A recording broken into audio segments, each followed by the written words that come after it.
मुख्यमंत्री के पद से इस्तीफे के बाद पहली बार हरिद्वार पहुंचे, जहां उन्होंने हरिद्वार के विश्व प्रसिद्ध हरिहर आश्रम में जूना अखाड़े के आचार्य महामंडलेश अवधेशानंद गिरी से मुलाकात की, जिसके बाद उन्होंने आश्रम में भगवान शिव का जलाभिषेक किया। इस अवसर पर पत्रकारों से वार्ता करते हुए उन्होंने कहा कि वह भगवान शिव के भक्त हैं और आज सोमवार है, इसलिए हरिद्वार भगवान शिव के जलाभिषेक के लिए वह हरिद्वार आए हैं।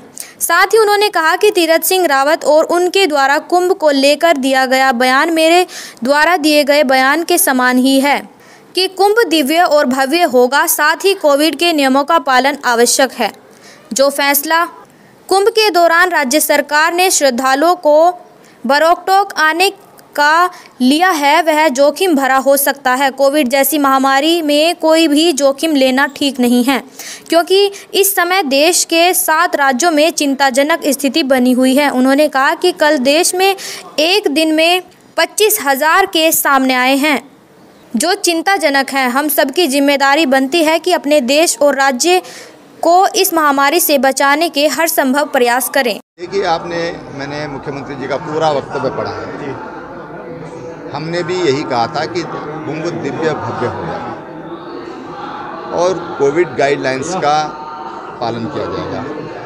अगर आपने उसको पूरा सुना होगा, पढ़ा होगा, तो उसमें उन्होंने भी यही कहा है कि कोविड-19 की जो भी गाइडलाइंस है उसी के अनुसार ये कुंभ हो। देखिए, कुंभ में जो भी यात्री आते हैं किसी निमंत्रण से नहीं आते, श्रद्धा से आते हैं, आस्था से आते हैं, विश्वास से आते हैं, स्वेच्छा से आते हैं। वो अब भी आएंगे और तब भी आते हैं। सर, आप महामारी में कोई भी जोखिम ये ठीक नहीं है।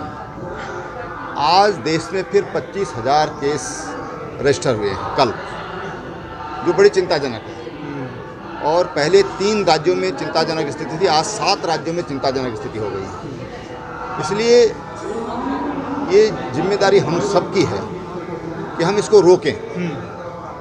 ये ठीक है कि आज टीकाकरण हो रहा है, लेकिन टीके का भी जो असर होगा ये 42 दिन के बाद होगा, और इतना टीका भी देश में उपलब्ध नहीं है, लोग भी इतने अवेयर नहीं हैं। सच बात है कि अभी भी हम ये कह सकते हैं कि जिस तरह से माननीय प्रधानमंत्री जी ने कोविड वैक्सीन पर काम करवाया है और जिस तरह से आज मार्केट में उपलब्धता है, अभी भी मैं देख रहा हूँ कि कई लोग नहीं लगा रहे हैं। किसी अस्पताल को 200 का कोटा पर डे का मिल रहा है, तो वहाँ 150, 160 ही जा रहे हैं। इसलिए अवेयरनेस की भी ज़रूरत है और जिम्मेदारी की भी ज़रूरत है कि हम अपनी जिम्मेदारी समझें कि इससे हमको कैसे अपने राज्य को बचाना है। और राज्य नहीं, कुंभ तो पूरे देश और दुनिया का होता है। इसलिए हमको वो प्रयास करने चाहिए, वो जोखिम नहीं लेना चाहिए कि ये बीमारी और स्प्रेड। आपने कहा था कि बिल्कुल जोखिम है। जैसी स्थिति बन रही है, जो आज तमाम समाचार पत्रों में मैंने देखा है, तो निश्चित रूप से स्थिति चिंताजनक हो रही है। तमाम जो विशेषज्ञ लोग हैं